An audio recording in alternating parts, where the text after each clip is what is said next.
ಪ್ರೇಮಶೇಖರ್ sir, ಬರೀ ಬರೀ ಸ್ಟೇಟ್ಮೆಂಟ್ಗಳಿಂದ, ಬರೀ ಹೇಳಿಕೆಗಳು, ಅವ್ರ ಮೇಲೆ ಯುದ್ಧ ಮಾಡಿಬಿಡ್ತೀನಿ, ನಾನು ಅವ್ರನ್ನ ಬಿಡಲ್ಲ, ನನ್ನ ಮಾತು ಕೇಳಿದ್ರೆ ಸರಿ, ಕೇಳಿದ್ರೆ ನಾನು ಏನು ಮಾಡ್ತೀನಿ ನೋಡಿ, 500% ಟ್ಯಾಕ್ಸ್ ಹಾಕ್ಬಿಡ್ತೀನಿ, 25% ಹಾಕ್ಬಿಡ್ತೀನಿ, ಇಂಥ ಹೇಳಿಕೆಗಳಿಂದನೇ ಅಮೇರಿಕಾ ನಿಜವಾಗ್ಲೂ ಸಾವಿರಾರು ಕೋಟಿಯಷ್ಟು ಹಣವನ್ನು ಸಂಪಾದನೆ ಮಾಡ್ತಾ ಇದೆಯಾ, ಡಾಲರ್ಗಳಲ್ಲಿ ಸಂಪಾದನೆ ಮಾಡ್ಕೊಳ್ತಾ ಇದೆಯಾ?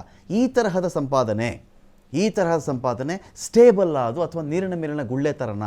ಬರೀ ಸ್ಟೇಟ್ಮೆಂಟ್ಗಳು, ಏನೋ ಒಂದು ಸ್ಟೇಟ್ಮೆಂಟ್ ಹೇಳಿದ ತಕ್ಷಣ ಯಾವುದೋ ಒಂದಷ್ಟು 10 ಪ್ರಾಡಕ್ಟ್ಗಳು ಬಿದ್ದು ಹೋಗ್ತವೆ, ಇನ್ಯಾವುದೋ 10 ಪ್ರಾಡಕ್ಟ್ಗಳು ರೈಸ್ ಆಗಬಹುದು. ಈ ಥರ ಸ್ಟೇಟ್ಮೆಂಟ್ಗಳು ಸಾರ್ವಕಾಲಿಕವಾಗಿ ಹಾಗೇ ಇರ್ತವ ಅಥವಾ ಅದು ಬರೀ ನೀರಿನ ಮೇಲೆ ಗುಳ್ಳೆ ಥರನ ಅಂತ ಪ್ರೇಮಶೇಖರ ಸರ್? ನಿಮ್ಮ ಪ್ರಶ್ನೆಗೆ ಉತ್ತರ ಹೌದು ಮತ್ತು ಇಲ್ಲ ಅಂತ ಇರುತ್ತೆ. ಯಾಕೆ ಅಂತ ಹೇಳಿದ್ರೆ ನೋಡಿ, ಇದು ಟ್ಯಾರಿಫ್ ಡ್ಯೂಟಿ ತುಂಬಾ ಜಾಸ್ತಿ ಮಾಡಿರ್ಬೋದು, ಅದನ್ನೆಲ್ಲ ಪೇ ಮಾಡೋದು ಯಾರು?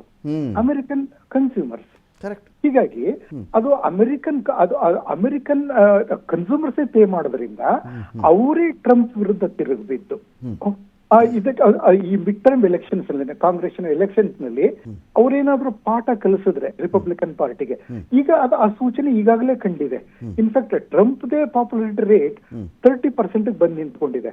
ಮತ್ತೆ ಕೆಲವೊಂದು ಕಡೆ ಆಕ್ಚುಲಿ ರಿಪಬ್ಲಿಕನ್ಸ್ ಸ್ಟ್ರಾಂಗ್ ಇದು ಅಂತ ಹೇಳುವಂತ ಜಾಗಗಳಲ್ಲೂ ಸಹ ಅವರು ಸೋಲುವಂತ ಒಂದು ಸ್ಥಿತಿ ಕಾಣ್ತಾ ಇದೆ. ಪ್ರೇಮಶೇಖರ್ ಸರ್, ಬಟ್ ಮಮ್ದಾನಿ ಗೆದ್ದಾಗ ಟ್ರಂಪ್ ಭಾಷಣ ಅಥವಾ ಟ್ರಂಪ್ ರಿಯಾಕ್ಷನ್ ಅನ್ನು ವೆಯ್ಟ್ ಮಾಡ್ತಾ ಇದ್ದೆ. ಏನು ಹೇಳ್ಬೋದು ಈ ಮಾತಿಗೆ, ಮಮ್ದಾನಿ ಮಾತಿಗೆ ಅಂತ ಹೇಳಿ?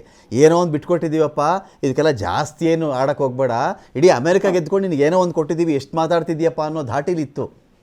ಹೌದು, ಇನ್ಫ್ಯಾಕ್ಟ್ ಅದು ನಿಜಾನೇ. ಯಾಕಂದ್ರೆ ಮಮ್ದಾನಿ ಆ ರೀತಿ ನ್ಯೂಯಾರ್ಕ್ ಅದು ಮೇಯರ್ ಆಗ್ಬೋದು ಅಷ್ಟೇ, can't be the president of the United States of America. ಯಾಕಂದ್ರೆ ಆತ ಅಮೆರಿಕಾದಲ್ಲಿ ಹುಟ್ಟಿಲ್ಲ, ಉಗಾಂಡದಲ್ಲಿ ಹುಟ್ಟಿದ್ದು 7 ವರ್ಷ ಅಲ್ಲೇ ಕಳೆದದ್ದು. ಅಮೆರಿಕಾದಲ್ಲಿ ಹುಟ್ಟದೇ ಇರೋರು ಯಾರೂ ಸಹ ಅಲ್ಲಿ ಪ್ರೆಸಿಡೆಂಟ್ ಆಗೋದಿಲ್ಲ. ಹೀಗಾಗಿ ಮಮ್ದಾನಿಯನ್ನ ಟ್ರಂಪ್ ಸೀರಿಯಸ್ ಆಗಿ ತಗೊಳ್ಳದೇ ಇರೋದ್ರಲ್ಲಿ ಅರ್ಥ ಇದೆ, ತಗೊಳ್ಳಂತ ಅಗತ್ಯನೂ ಇಲ್ಲ. ಆಯ್ತಾ?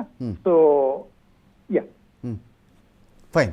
ನಾನಂದ್ರೆ ಇಲ್ಲಿ ಏನು ಕೇಳಲಿಕ್ಕೆ ಹೊರದೆ ಅಂತ ಹೇಳಿದ್ರೆ, ಇದು ನೀರಿನ ಮೇಲಿನ ಗುಳ್ಳೆ ಥರನೇ ಇರ್ತಾ ಇದು, ಅಥವಾ ಇಲ್ಲ ಇದರಲ್ಲೂ ಚೇಂಜಸ್ ಆಗಬಹುದು? ಒಂದು ಕನ್ಸಂಪ್ಷನ್ ಬೇಕಾದ್ರೆ ಅಮೆರಿಕ ಏನೋ ಉತ್ಪಾದನೆ ಮಾಡಲಿ, ಚೀನಾ ಏನೋ ಉತ್ಪಾದನೆ ಮಾಡಲಿ, ಭಾರತದ್ದು ಗ್ರಾಹಕರ ದೇಶ ಇದು, ತುಂಬ ಜನ ಅದನ್ನು ಬಳಸುವಂಥ ಜನಸಂಖ್ಯೆ ನಮ್ಮಲ್ಲಿದೆ. ಹಾಗಾಗಿ ನಮ್ಮ ದೇಶವನ್ನು ಅಷ್ಟೊಂದು ಕಡೆಗಣಿಸೋಕ್ಕಾಗತ್ತಾ ಅಂತ?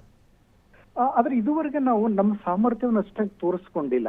ಇನ್ಫ್ಯಾಕ್ಟ್ ನಮ್ಮದು ಎಕ್ಸ್ಪೋರ್ಟ್ ಡ್ರಿವನ್ ಇಕಾನಮಿ ಅಲ್ಲ, ಅದು ನಮ್ದು ಏನಂದ್ರೆ ಇಂಟರ್ನಲ್ ಕನ್ಸಂಪ್ಷನ್ ಜಾಸ್ತಿ ಇದೆ ನಮ್ಮಲ್ಲಿ. ಹೀಗಾಗಿ ನಾವು ನಮ್ಮ ಎಕ್ಸ್ಪೋರ್ಟ್ ಡ್ರಿವನ್ ಇದು ಅಂತೆಲ್ಲ ನಾವು ತೋರಿಸ್ಕೊಂಡು ಮಟ್ಟದಲ್ಲಿ ಆ ರೀತಿಯಲ್ಲಿ ನಮ್ಮ ಒಂದು ರೈಸಿಂಗ್ ಮಿಡಲ್ ಕ್ಲಾಸ್ ವರ್ತಿಸಿದ್ರೆ ನೀವ್ ಹೇಳದಂತ ಮಾತು ನಿಜ ಆಗ್ಬೋದು.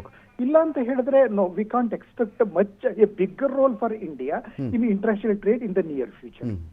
ಫೈನ್.